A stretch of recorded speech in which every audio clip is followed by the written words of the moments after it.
to be rubbing shoulders with so many exciting writers, listening to them and responding to them.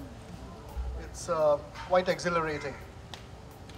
It's also quite special to have got the opportunity to have a conversation with a writer one has idolized.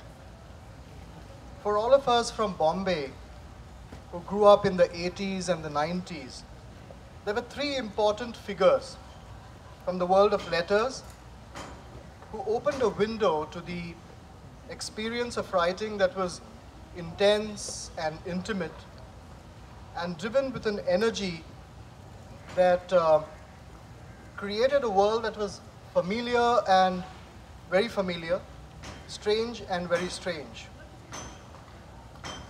both at the same time.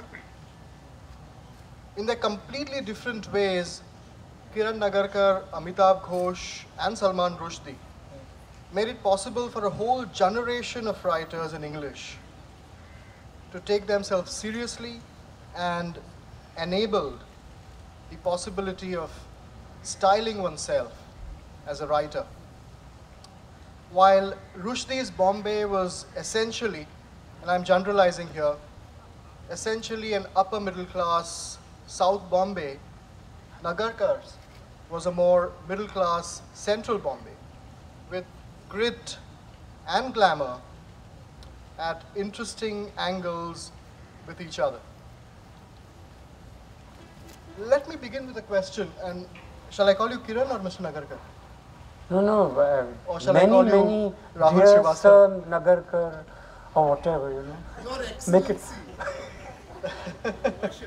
Okay, Your Excellency, let me begin with a question, Good, I'm glad.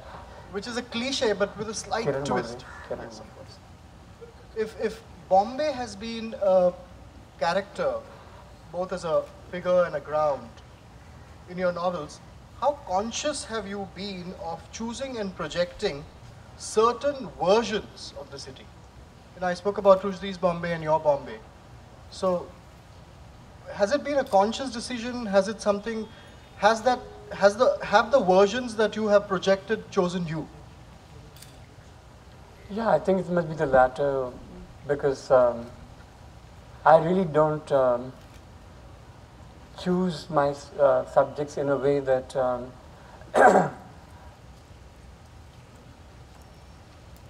I think the only thing that really matters to me is that can I tell a story? And the stories that occur to me come from any strata of society. As you're well aware, when I write about Ravanaladi, I'm invariably asked, my God, you must have been born in one of the toilets in Ravanaladi. But when I write about Kakal and Rajasthan, nobody says, wow, you must have been a prince in your former life or something. But you know, I'm stuck with the toilets of the chawls in Bombay. So that's where I'll stay. So have you actually seen Bombay change before your eyes? And how has it changed? And you can rant. I will be extremely controlled. I think that it has gone. This I don't is know a if it's question gone one generally asks taxi drivers. I think it has gone down the tubes, it has gone down the sewers, and I mean, it was such a lovely city, and look what we have gone and done to it. It's unbelievable. And if all of us got together, I think we could really do something with the politicians who are, I mean, they're not politicians at all, they are real estate agents who have sold the city over and over again. It's one of the saddest things that has happened to your and mine, and I hope everybody's favorite city, really. But what was it like growing up in the 70s, 60s and 70s in Bombay? How do you look back at those days? I remember you telling me yesterday that you were quite a backbencher. Quite an interesting sort of model of studentship that you threw up. Yeah. Till I went to Ferguson College, and I had a sociology professor who I could not, or psychology professor who I could not stand. So then I sat in the back row, and with my mouth closed, I made all kinds of appalling noises. And ultimately, Make some noise.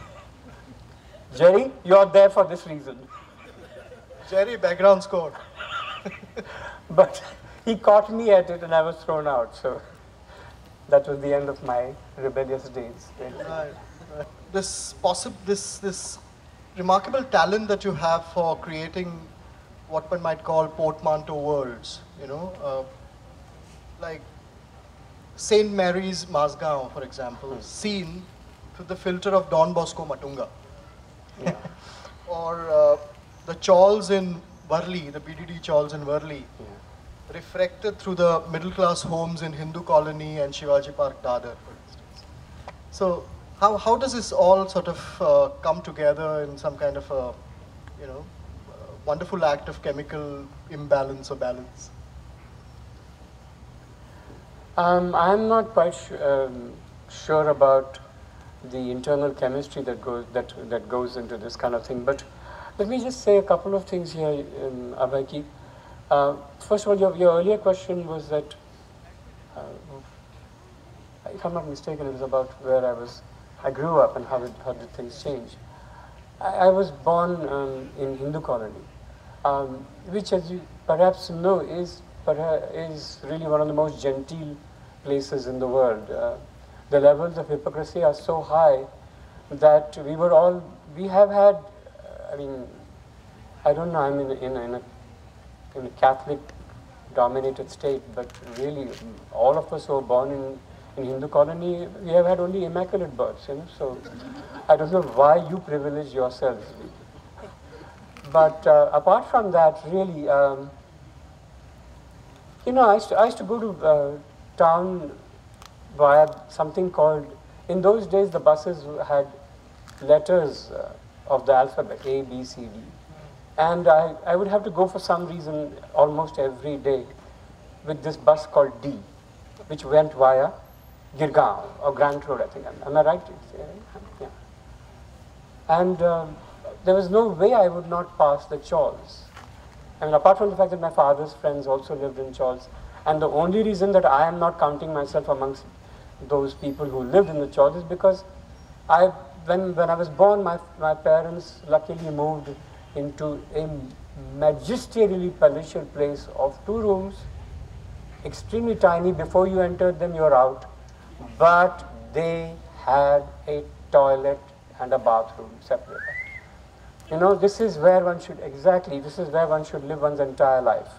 Because if there's no toilet and there's no bathroom, you have to stand in a queue with at least 20 families standing along with you, 4 toilets, and if by any chance you had diarrhea, which invariably you had in Bombay at least twice a month, God help you. But because, and out of those 4 toilets, 2 were never working. So that is the arithmetic there. We got independence in 1947. And I thought that given a little bit of time, we will realize that any human being has to live with dignity. And for me, architecture, one of the main things about architecture is dignity. That you bestow dignity upon people. But now it's 65 years, what they have done, of course, the chawls are now disappearing very fast. And we would all be very happy to say, wow, this is a great thing, except for the fact that the chawl dwellers have been completely sidetracked. And it is the land that they occupied in their rented apartments, which is what has made our current politicians and leaders where they are today. So I cannot understand how we cannot do anything for our own people when they're poor. Thank you very much, Kiran and Abhay, for a wonderful session. Mr. Nagarkar has several books on sale here on the left. Please avail of your opportunity to get a signed copy.